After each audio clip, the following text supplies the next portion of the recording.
Assalamualaikum warahmatullahi wabarakatuh. Kami dari kelompok 6 yang beranggotakan Ayudina Kusuma Dewi NPM 74, Ivan Fahriansyah NPM 75, Zara Safa Kamila NPM 76, Syahda Rania Fawaz NPM 77, Fidelia Fiona NPM 78, Valina Pringandani NPM 79, dan Wulung Sutrayuda NPM 80. Kami akan menjelaskan materi siklus nitrogen dan sedikit penjelasan tentang aquaponik. Senyawa nitrogen itu apa sih? Menurut Herlambang tahun 2003, senyawa nitrogen adalah senyawa yang sangat penting dalam kehidupan. Kenapa? Karena nitrogen merupakan salah satu nutrien utama yang berperan dalam pertumbuhan organisme yang hidup. Nitrogen itu berjumlah banyak di bumi, tetapi penggunaannya sangat terbatas karena sifat dari zat nitrogen itu tidak reaktif. Agar zat nitrogen dapat dimanfaatkan oleh makhluk hidup, nitrogen perlu melalui proses siklus nitrogen yang terdiri dari fiksasi nitrogen, amonifikasi, asimilasi, nitrifikasi, dan denitrifikasi. Selanjutnya ada siklus nitrogen. Nah, siklus nitrogen ini terdiri dari fiksasi nitrogen, yaitu penyikatan nitrogen menjadi amonia organik. Yang kedua, nitrifikasi, yaitu perubahan amonium menjadi nitrat. Yang ketiga, ada asimilasi, yaitu tanaman mendapatkan nitrogen dari tanah melalui absorpsi akar, sedangkan hewan memperoleh nitrogen dari tanaman yang mereka makan. Yang keempat, ada amonifikasi, yaitu jika tumbuhan atau hewan mati, maka nitrogen organik akan diubah menjadi amonium oleh bakteri dan jamur. Yang kelima, yang terakhir, yaitu denitrifikasi, yaitu proses tahap kedua dalam proses penghilangan amoniak dengan sistem nitrifikasi dan denitrifikasi. Selanjutnya ada asimilasi. Asimilasi ini dipenuhi dengan mekanisme transportasi baik transport aktif maupun transport pasif. Transport aktif dilakukan berdasarkan gradien konsentrasi dengan mekanisme difusi. Proses ini bersifat spontan, tidak membutuhkan energi dari luar, dan akan berlangsung sampai konsentrasi di area pembatasan sel dengan daerah luar menjadi homogen. Asimilasi ini transport komponen metabolik terlarut dari luar ke dalam lingkungan sel dilakukan secara difusi maupun transport aktif, dan sel yang mendapatkan semua komponen metabolik melalui asimilasi disebut osmotrof. Kan tadi ada transport aktif, lalu ada transport pasif juga. Transport pasif ini akan terjadi hanya ketika molekul mampu berdifusi melalui membran sel. Asimilasi nitrogen adalah sebuah proses nitrogen diambil oleh tanaman untuk sintesis protein.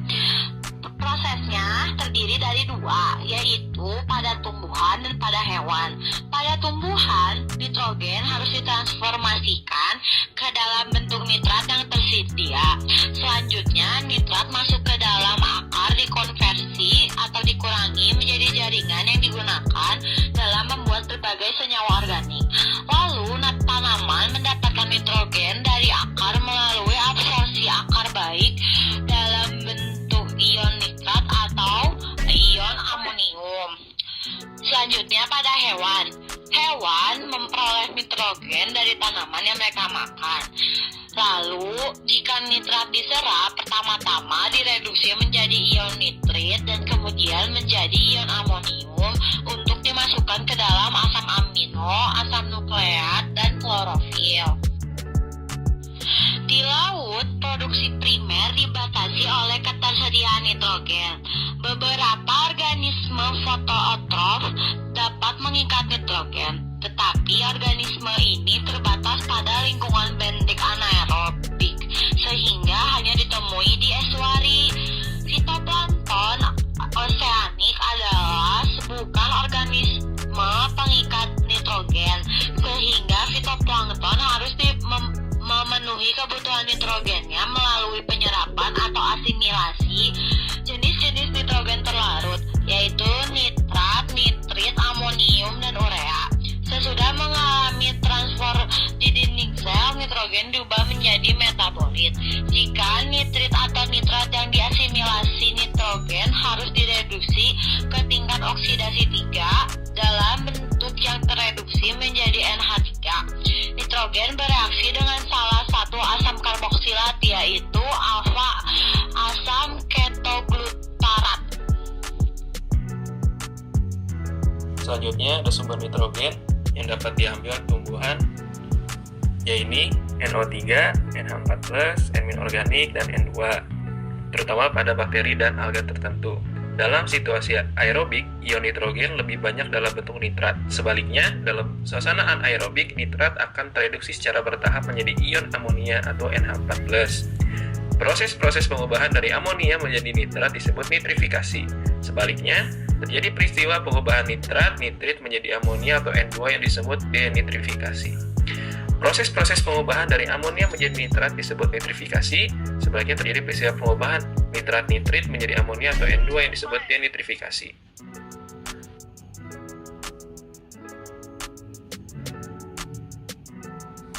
Selanjutnya ada hal-hal yang dibutuhkan dalam asimilasi nitrogen. Asimilasi nitrogen adalah pembentukan nitrogen organik yang berasal dari nitrogen anorganik.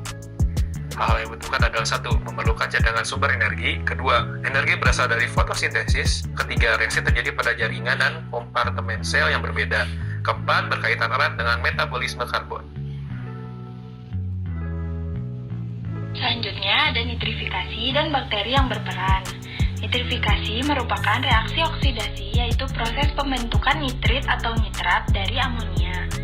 Proses nitrifikasi melibatkan bakteri pengoksidasi amonia yang bersifat autotrofik. Juga pada proses penguraian nitrogen dalam sistem pengolahan limbah cair. Bakteri autotrofik yang berperan dalam oksidasi amonia menjadi nitrit adalah Nitrosomonas, Nitrosococcus, Nitrospira, Nitrosolobus, dan Nitrosofibrio. Beberapa mikroorganisme yang bersifat heterotrofik juga mampu mengoksidasi, melakukan nitrifikasi, mengoksidasi amonia atau nitrogen organik menjadi nitrit atau nitrat. Mikroorganisme yang termasuk dalam golongan bakteri heterotrofik antara lain adalah fungi atau Aspergillus dan bakteri atau Alkaligenes, Artobacter spp dan Actinomycetes. Artobacter dan Aspergillus flavus mampu menghasilkan nitrat dalam media yang mengandung amonia sebagai sumber nitrogen. Bakteri autotrofik menggunakan CO2 sebagai sumber karbon, sedangkan bakteri heterotrofik menggunakan senyawa organik seperti asetat, pirufat, dan oksaloasetat sebagai sumber karbon. Laju pertumbuhan bakteri yang bersifat autotrofik lebih lambat dibandingkan dengan bakteri heterotrofik. Selanjutnya ada denitrifikasi dan bakteri yang berperan. Denitrifikasi merupakan konversi biologi senyawa nitrat atau NO3- menjadi nitrit atau NO2-. Lalu nitros oksida atau N2O dan molekul nitrogen atau N2. Denitrifikasi adalah proses utama pendegradasi senyawa nitrogen dalam kondisi anaerob. Denitrifikasi mampu menghasilkan produk sampingan berupa N2O yang termasuk dalam gas rumah kaca. Namun, dengan pemanfaatan bakteri tertentu, dapat mengurangi produksi N2O yang berada di wilayah ekstuari seperti tambak. Secara taksonomi dan ekologi, bakteri denitrifikasi tersebar dalam kelompok bakteri anaerob fakultatif dan anaerob obligat. Bakteri yang berperan dalam proses denitrifikasi termasuk dalam bakteri yang heterotrofik. Bakteri denitrifikasi lebih kompetitif apabila hidup dalam lingkungan yang kadar oksigen lebih rendah. Tetapi terdapat juga beberapa proses denitrifikasi yang berlangsung secara aerobik. Hal ini berkaitan dengan adanya sistem regulator sensor mikroorganisme anaerob fakultatif. Bakteri memiliki kemampuan beradaptasi dari aerob ke kondisi anaerob, demikian pula sebaliknya. Lalu nitrifikasi dan denitrifikasi serta bakteri yang berperan. Berdasarkan sumber karbonnya, bakteri denitrifikasi bersifat heterotrof yang memerlukan karbon organik seperti asam asetat, gliserol, dan glukosa untuk pertumbuhannya. Keberadaan sumber karbon sangat mempengaruhi bakteri-bakteri yang dalam melakukan proses nitrifikasi dan denitrifikasi. Ketika kondisi perairan atau sedimen tambak kaya nitrat, namun miskin sumber karbon, maka dominasi aktivitas kelompok bakteri denitrifikasi akan terlihat. Sebaliknya, jika pada perairan pada sedimen sumber karbon tinggi, maka bakteri fermentatif akan lebih dominan. Kemampuan bakteri memanfaatkan sumber karbon berguna untuk bertahan hidup dalam lingkungannya.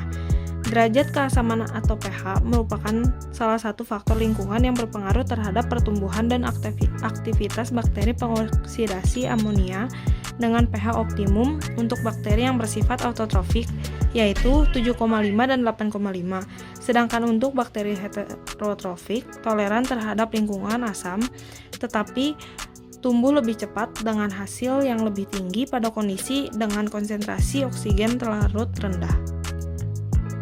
Nah, selanjutnya ada proses konversi nitrogen. Nah, yang pertama itu ada fiksasi, kemudian dilanjutkan oleh amonifikasi, yang ketiga ada nitrifikasi, dan terakhir denitrifikasi, di mana nitrat ditransformasikan menjadi gas nitrogen atau nitrogen oksida. Kemudian ada aquaponik. Apa itu aquaponik? Pada dasarnya aquaponik merupakan hidroponik, tapi perbedaannya ada pada hidroponik menggunakan tanah dan pemberian pupuk secara rutin, sedangkan aquaponik itu menggunakan amoniak dari feses ikan untuk dijadikan sebagai nutrisi makanan, nutrisi tanaman dengan bantuan nitrosomonas dan nitrobakter.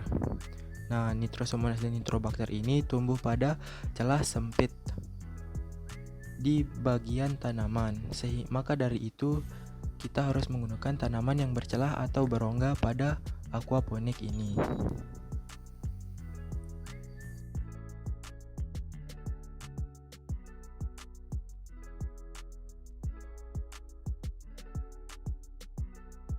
Kenapa harus ada siklus nitrogen? Karena tanaman itu menyerap nitrat, sedangkan yang dihasilkan oleh ikan itu adalah amonia. Jika amonia tidak dirubah sama bantuan bakteri, maka tidak bisa terserap. Karena aquaponik sistemnya tertutup, jadi jika tidak dirubah, maka amonianya bisa menyebabkan keracunan pada ikan. Seperti itu.